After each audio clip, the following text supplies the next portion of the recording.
படுகொலை செய்யப்பட்ட பகுஜன் சமாஜ் கட்சியின் தமிழக மாநில தலைவர் ஆம்ஸ்ட்ராங்கின் நினைவேந்தல் பேரணி சென்னை எழும்பூரில் உள்ள ரமடா ஹோட்டலில் இருந்து தொடங்கி நடைபெற்று வருகிறது.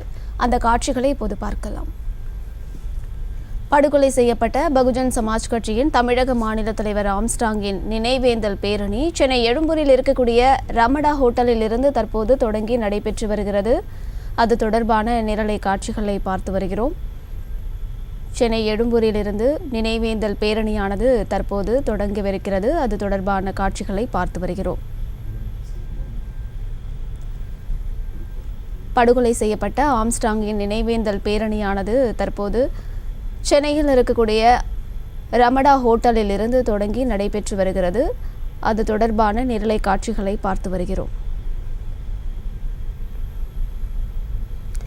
இது குறித்தான மேலும் விவரங்களை கொடுப்பதற்காக செய்தியாளர் பாரி கார்த்திக் இணைப்பில் இருக்கிறார். பேசலாம்.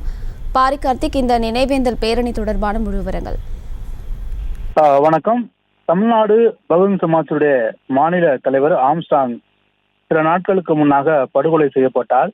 இந்நிலையில் தொடர்ச்சியாக பகுஜன் சமாஜ் கட்சி தொண்டர்களும் அதே போல ஆம்ஸ்ட்ராங்குடைய ஆதரவாளர்களும் தமிழகம் முழுக்க பல்வேறு இடங்களில் தொடர்ச்சியாக பேரணி ஈடுபட்டு வருகிறார்கள்.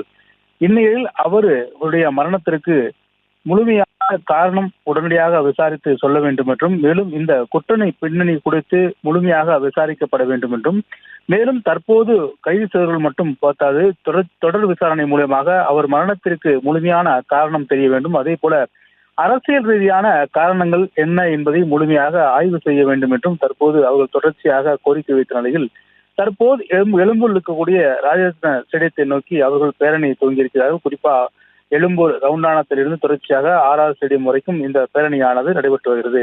இந்த பேரணியின் போது ஜெய்பீம் என்ற முழக்கமிட்டும் தொடர்ச்சியாக ஆம்ஸ்ட்ராங்குடைய மரணத்திற்கு நீதி வேண்டும், அதே போல எந்த குற்றவாளியும் தண்டிக்கப்படாமல் அவர்களுக்கு தண்டனை வழங்கப்பட வேண்டும் என்ற வலியுறுத்தி தற்போது இயக்குனர் ரஞ்சித் தலைமையில் இந்த தொடர் பேரணியானது நடைபெற்று வருகிறது.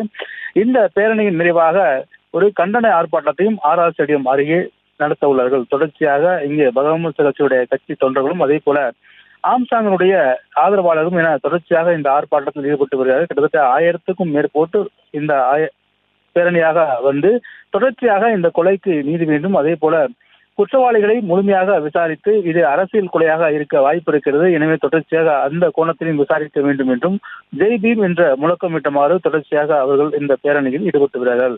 குறிப்பாக இந்த பேரணியின் போது எந்தவித அசம்பாவிதங்களும் ஏற்பட்டுவிடக்கூடாது என்பதற்காக ஆயிரக்கணக்கான காவல்துறை இன்று மாலை முதலே எழும்பூர் சுற்றி அனைத்து பகுதியிலும் போடப்பட்டிருக்கிறது. குறிப்பாக இந்த பேரணி செல்லும் இரு பக்கவாட்டிலும் 500 என கிட்டத்தட்ட 1000 காவலர்கள் போட்டிருக்கிறார்கள். தொடர்ச்சியாக இந்த இடம் முழுக்கவே ஒரு பாதுகாக்கப்பட்ட இடமாக இந்த பேரணி தற்போது நடைபெற்றுகிறது. குறிப்பாக இந்த பேரணியை பொறுத்த வரைக்கும் இந்த விசாரணை மட்டும் போதுமானதல்ல, உண்மையான குற்றவாளிகளை கைது செய்ய வேண்டும் என்றும் தொடர்ச்சியாக இந்த விசாரணையின் போக்கை அரசியல் ரீதியாக கொண்டு செல்ல வேண்டும் என்ற பல்வேறு கோரிக்கையை வலியுறுத்தி இயக்குனர் ரஞ்சித் தலைமையில் இந்த போராட்டமானது, குறிப்பாக இந்த பிரமாண்ட பேரணி போராட்டமானது தற்போது நடைபெற்று வருகிறது.